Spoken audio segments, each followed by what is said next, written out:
बिजली की load shedding और गर्मी से बचाव के लिए लाहौरियों ने रवायती तरीका अपना लिया है। अब बाजार में जहां जाएं, लकड़ी के तिनकों से बने पायदार पंखों की बहुतायत नजर आती है। अपनी नोयत के मुनफरिद शाहकार हिम्मत फैन की खासियत ये है कि जितनी हिम्मत इतनी हवा। फैन ये हमें हिम्मत देगा, यही काम आएगा हमारे, ठीक है ना। तो मैं सबको कह रहा हूँ कि अब इसका इस्तेमाल, और ज़्यादा गर्मियाँ आ रही हैं तो ये हमारे इसकी ज़रूरत बढ़ गई है। लोग जो है बिजली की वजह से परेशान है। पुराने ज़माने के हिसाब से लोग पहले इसे ही इस्तेमाल करते थे ना। दूसरी जानिब दुकानदार भी हाथ पंखों की मांग में इजाफे के पेशे नज़र इसकी तैयारी धड़ाधड़ कर रहे हैं ताकि मौसम गर्मा में इनकी खूब चांदी हो सके। जैसे ही गर्मी स्टार्ट होती है इसकी जो है ना खपत बढ़ना शुरू हो जाती है। एक तो गर्मी की वजह से इसमें हमारी प्रोडक्शन भी ज़्यादा हो जाती है और इससे हमें जरिए आमदन हमारा बढ़ जाता है।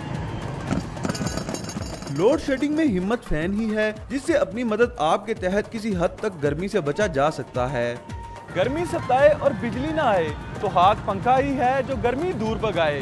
ऐसे में अगर पंखा लेसिस और शीशों से मुज़य्यन हो तो क्या ही कहने। कैमरामैन उस्मान राजा के साथ नुमान लियाकत, डॉन न्यूज़, लाहौर।